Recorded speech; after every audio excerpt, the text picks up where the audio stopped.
Hey fam, Roger here. Alright, today I want to talk to you a little bit about the RX2 3.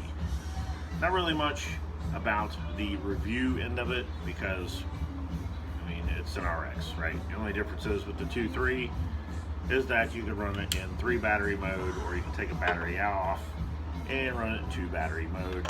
That's pretty much the difference. Other than that, customizable logo.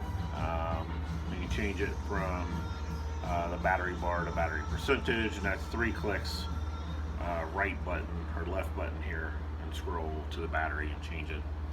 All in the owner's manual, simple shit. What we want to talk about a little bit is best practices, because it gives you the ability to switch from 2 battery mode to 3 battery mode, or 3 battery mode to 2 battery mode. I feel like it's kind of necessary we talk a little bit about that process.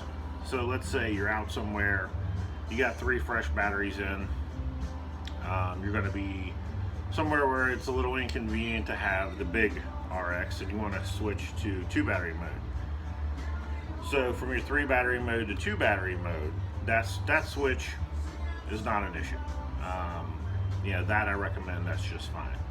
Now, if you go in, let's say you go into a relative's house and you go from 3 battery mode to 2 battery mode while you're in their house, you vape on it for a while, and say you're in there for an hour or 2 hours, and you're vaping, and then you come back out, okay, you should not put it back in 3 battery mode, because you've depleted those 2 batteries during that period of time. Now they're out of balance with that 3rd battery. So you shouldn't put it back in 3 battery mode. If you put it in 3 battery mode, best practices would be to keep it in 3 battery mode until they're depleted, and then put new cells in. But in a situation where you need to switch to 2 battery mode, that's fine, but you'll want to stay in 2 battery mode then until those batteries are completely depleted, and then you can recharge all 3 of the cells. What you don't want to do is deplete 2 of the cells, try to add the 3rd one back in, thinking maybe it'll give you a little bit more battery life. It's really not a good idea. The batteries are out of balance, and we can't depend on the mod to make a smart decision and say, hey, these batteries are out of balance. Even though they do have an imbalance message, we still don't want to depend on that. So if you start in 2 battery mode and you go out throughout the day and it starts to die, do not add the 3rd battery in to try to get more battery life. Not recommended.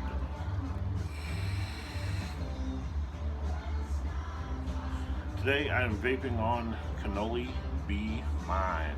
This is a strawberry cannoli. It's cannoli with a strawberry glaze, and it is amazing. If you ever had MBYC fried, this is going to be very similar with that little bit of strawberry flavor.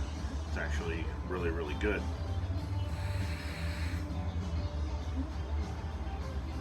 Rocking the TFV8 with the black glass just because it looks awesome. Unfortunately, the glass is so dark you really can't see how much liquid's in your tank, so that can be kind of a pain in the ass. So, to recap, if you start in 3 battery mode, you want to go to 2 battery mode, that's fine, but you have to go 2 battery mode until they're completely depleted, then recharge them, then you can go to 3 battery mode. If you start in 2 battery mode, you can never go to 3 battery mode after you've vaped any amount of time period, because you have cells that are out of balance, and you don't want to do that. Alright guys, that's all I had for you today. Just wanted to give you a little heads up on proper usage on this particular mod. Have a good one.